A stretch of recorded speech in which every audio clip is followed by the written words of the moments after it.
Attention gamers. Everyone knows modern-day Katarina, the clunky kit that revolves around parting ways with your dagger and then reuniting in pure spinning serenity. The champ that if you don't know the way all her resets and kitchen knife juggling mechanics work, you will probably look more awkward than J-Shock giving someone a handshake.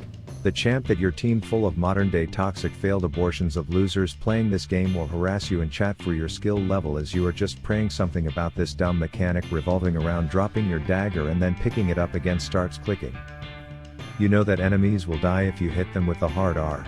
But there are worse slurs being thrown at you in chat to the point where you have to mute and then just pray that the game ends and you can never deal with this champ again. But there was once a time. A time when this ginger-titted spin slut had a simple kit but one that was more OP than the sequel to LM and N in the alphabet, and today we are going down memory lane to see just how fun this dizzy dancer used to be. So if you are enjoying these classic League videos, please slap my subscribe button and let's get into the games.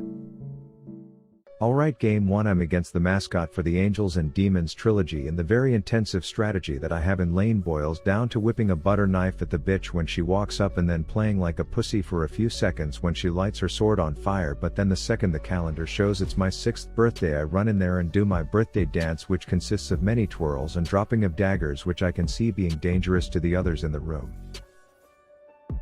Then a few minutes later I was just headed down south to introduce myself to their bot laners, when even though I just celebrated my birthday you would have thought it was Christmas with these half-health loser presents under the tree. So I walk in there and make sure they are both holding one of my daggers before I imitate a washing machine and do a little spin cycle which succeeds in cleaning out the pit.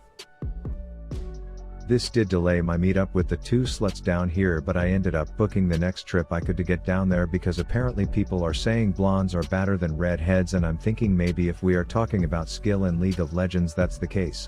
Bruh. But it just feels like everywhere I go and ask politely for people to hold my daggers for a few seconds, they quickly leave the area and go back to fountain every time.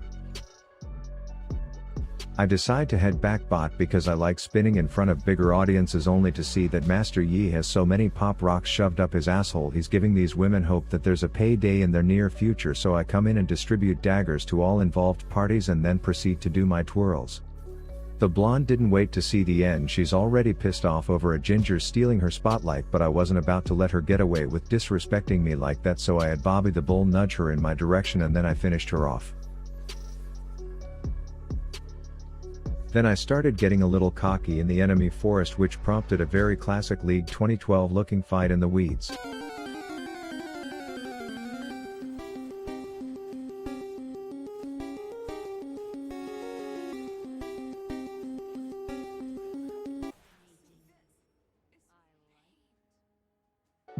That said, there are few better feelings than being fed on a Katarina in this version of the game and seeing two little useless shit stains with health bars that are highly erasable, and my ult was basically never on cooldown because of the reset, so the second I got back to lane they had thrown the white flag in because they didn't want to see how bad things were going to get. This video is brought to you by Classic Vega and his partners at Deathfire's Grasp. Are you tired of not being able to one-shot shitters with easy point-and-click abilities? Then this pick is for you. Just lock in the little hobbling nutsack from Hogwarts. Press Q on minions for 15 minutes, and you too can turn into a fucking magic machine gun, capable of erasing anyone on the Rift in seconds. So shop League Classic Vega today, and let's get back to the broadcast. So I queued up a second because we need a longer game with a little bit of adversity to show the true nostalgic power of this spin slut. This one I was against the ghost of Tobias Fates Past, and full disclosure my plan was to wait until I could do porty spinny things before I planned to him in the eye and proceed to urinate, but one thing led to another right at level 1, and before you know it our genitals were very much entangled as my focus turned into not being the one who got fucked. Then I went bot because that's basically in the guidebook for this champ, but I freaking stepped on a scorpion in the tall grass, which just pissed me off enough to start whipping kitchen utensils at a midget wizard, and then once he was taken care of I spammed a bunch of buttons on my keyboard to take care of the scorpion as well. I arrive back mid and Captain Clark from the back rooms is getting a little too comfortable around my tower, so I have let my dog off the leash, and then I come in to make sure if this pirate has an appetite for daggers that he doesn't go hungry before sending him back to base.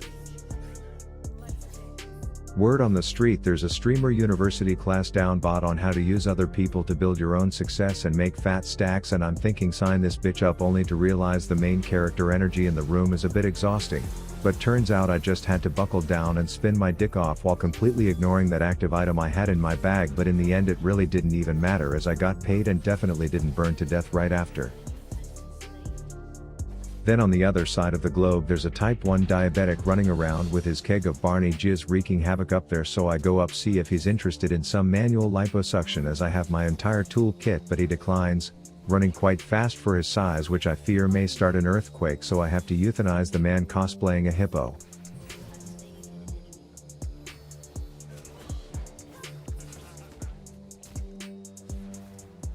Turns out Tiny Dumbledore is already one-shot status, so stepping on his barbed wire turns the situation into a little bit of a burst-off, and luckily I come out on top this time. There's some trash talk in chat going on, which I appreciate as it's a breath of fresh air from modern day League, where all chat is only used to ask the enemy team to report someone on your team. But anyways, I see a bedazzled bitch trying to steal our raptors, and I do not recall seeing him use all chat to ask Warwick if that would be okay, so I assign myself as the power-hungry Reddit mod in this particular case and put all my effort into chasing him down and removing his efforts because I have the ability to do so. But I was fed. I saw a big gathering mid and I was about to do dirty things to these people right. Too easy. Shut down. This sparked a dark time in my life where every corner I crossed, that one-shotting Rugrat was there. I just wanted to play the game recklessly and surprise shitters with endless amounts of knives, but every time I popped out it seemed like the Avengers were assembling, all 5 of them on top of me in world record-breaking time. Soon enough the diabetic wasn't even afraid of me anymore and things were looking bad. Anytime I took my eyes off the road for a split second I was greeted by some smelly Toga Tony with his purple drink, and even though some of the time I was able to spin my way out of it, it felt like there were always eyes on me at every single turn. But that's when I noticed something.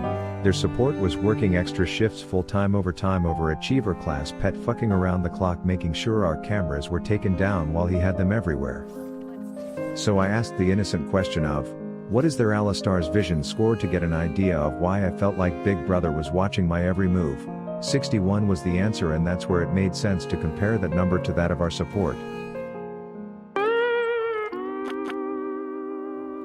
That said, I had more burst than a square candy whose name starts with star, as I could pop a pirate like it was a quick snack, and then at one point when all the kids were on the playground I figured I will just wait for Vagar to bust his nut on someone else, and it turns out that was all I needed to do in order to distribute daggers to everyone who is a Rift residence and a Red Health bar.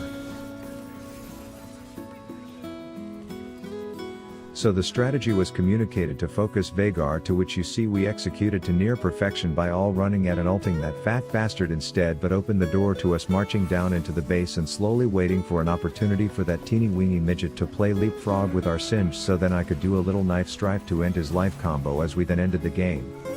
Thanks for watching. Subscribe to my channel for more Classic League and let me know what you want to see next. Rav out.